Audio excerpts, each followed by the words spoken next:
What's up, YouTube? It's your boy 350 Otto back with another video. Today we're gonna be talking about 5 things I love, 5 things I hate about the IS350. Might do them in 2 separate videos, but before we get into any of that, I just want to say thank you guys for all the support you guys have been showing me this month. It's honestly been crazy. The channel's been doing some pretty crazy numbers this past month. You know, I didn't think it would be doing any of this as soon as we are.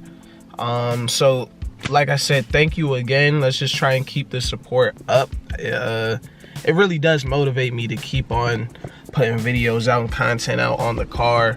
You know, just keep tracking the progress. The comments, just how much you guys really do enjoy some of the content so far. And trust me, there's much more to come. I'm trying to improve. Every time I drop a new video, I want it to be better than the last.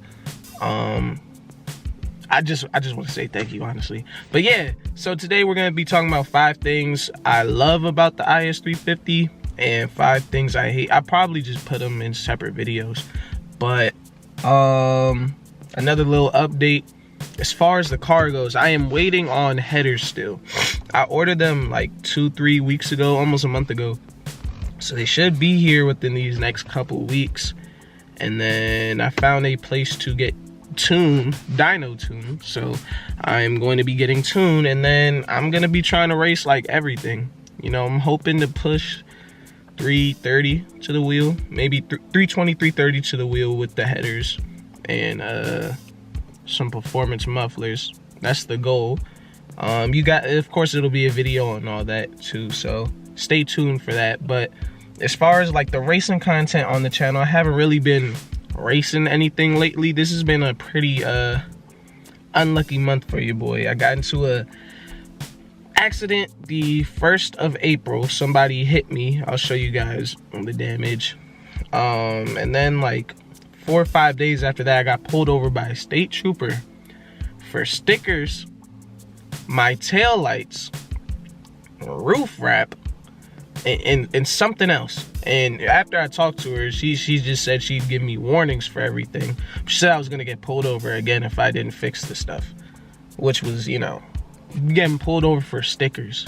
It's been hot out here in Maryland. If you're in the Maryland area, you already know what's been going on. It's been fucking outrageous with the stuff they've been doing out here, so you already know. And then last night I got pulled over again. This time for exhaust. I got a repair order, so you know, just been going through all the fun stuff out here with the police. They love me, so stay tuned to the channel. About to get into these 5 things I love. Boom. Let's do a quick little cold start.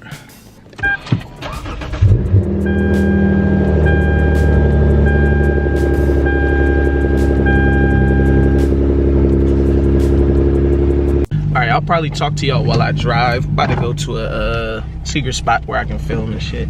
But this list is probably gonna be a little different. I mean, I'm gonna talk about a lot of the same stuff y'all have probably heard in other videos and like reviews of the car, but I want to kind of touch on some stuff that people don't talk about as much when it comes to this car. So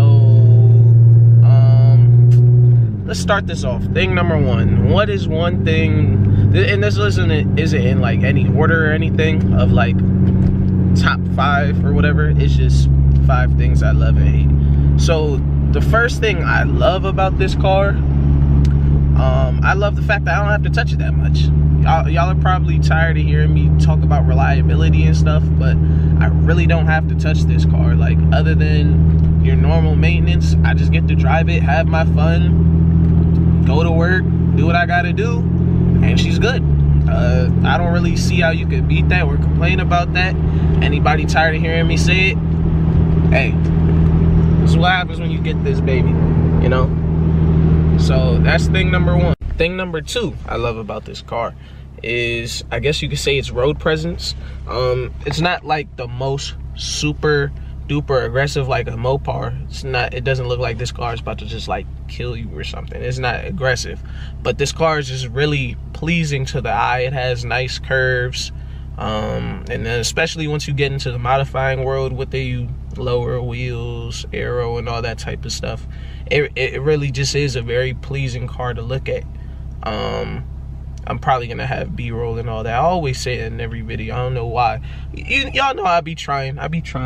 I'm not the best, but I be trying. But you know, it just has a very nice road presence, and it's a Lexus, so you get that sophisticated feel. You still have the quality interior, which is my next point.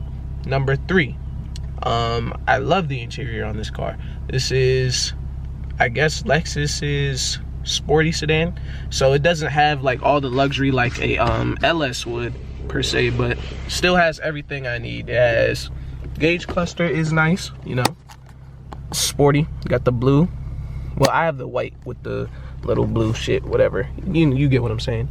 Comes with navigation, which I will probably touch on in the things I hate video. I don't really like this. I don't know, we just don't have good experiences with it. But got the wood grain in here, tan leather, the dash, heated, cooled seats. I mean, standard luxury stuff, but everything you could really, you know, want in a car. I got it. You know, the interior on this car is very solid. You don't have too much rattling like some cars do. I noticed on my brother's car, no shots to infinity, but they do have some rattling. I don't like that. And I have a modified exhaust, no secondary cats. Y'all know I got a modified exhaust, and the drone in here is very tolerable. Even with the windows down, I mean, this is music to my ears. You know, that's the music. But, you know, the interior on these junks is nice too. The back seats are comfortable. They get the job done for what you gotta use them for. This isn't like a super, this isn't the bigger size sedan, so I mean, my rule is if you're taller than me, you don't really need to be in here, you know. But that is 2 and 3 right there. Let me move on to number 4. All right, this is number 4. Now this one might only apply to me, but I'm pretty sure there's some other people out here who this will apply to. In a group of other modified cars, you're most likely the last one to get fucked with. And let me just say this, it's a Lexus. So with me, like, my shit isn't loud unless I'm getting on it. If I'm getting on it, of course it's gonna make noise and all that. But if I'm not, I'm just chilling, y'all not gonna think nothing of it. So when I'm out with my friends, I mean, if we're going to a car meet or we're cutting up, I'm probably gonna be the last one to get fucked with, just because it's a Lexus. It's the least suspecting out of the groups. You know, everyone's seen the fucking VQs and the modded Gs, so those are prime suspects. Subies, suspects. Mopar, suspects. Lexus, not really, you know. It's a mom car, you know, so it's not really a suspect. That's the number 4 thing, especially with this car. Now, if you got like a RCF, you know, you can throw that out the window. It's a coupe, and the jumps are pretty aggressive. They sound nice, so you're a suspect. But the IS, especially a 350, not even an F, they ain't really gonna suspect nothing. So that's number 4. All right, number 5 is probably the most important. I don't think this is something that's touched on too much when people do like car reviews or talk about their overall experience with the car, but the drivability of this car is, especially after the modifications I've done to it, is still very good. Like, not even touching on reliability, if you have to go on a long road trip, this car, I mean, unless you have children who are very needy, you'll be fine. Like, if it's just you and your girl or a couple of friends, you'll be fine in this car. I've 3-hour, 4-hour road trips in this car I've done completely fine, completely comfortable. Even with the exhaust and the drone, it's still very tolerable. Now, some people prefer it, theirs a little quieter. You just throw on a muffler, throw on a resonator, catted headers, do whatever it is you need to do. But as far as just overall, even after modifications, this car is still very drivable. That's something a lot of other cars lose, like full bolt-on G37, just because like the overall rattling on the interior, and their interiors are still really nice. I wouldn't say it's up there with Lexus. Lexus is really up there with BMW, and then I guess you can put Mercedes above BMW / Lexus. But the drivability of this car is A1. Like, And that's something I don't really think people talk about as much, especially in the modified car world. Like, yeah, everyone wants a race car, but we have to be realistic. Like, not everything you get into is, you're not gonna be racing everywhere you go. Sometimes you gotta go get groceries. Sometimes you might have to take a trip out of state, you know? Like, this car is actually still very drivable. So that is the 5th thing I love about this car. Probably not the outro. Well, let me think. Car real quick, give y'all a quick little walk around and do my outro. But yeah, like, this car is just amazing. The beauty. She's dirty right now, you know. She got a lot of love. Yesterday had some photo shoots and shit. But outro to this video, I also wanted to talk about a couple other things while I got y'all. Trying to do a little, y'all might have noticed I'm into sneakers.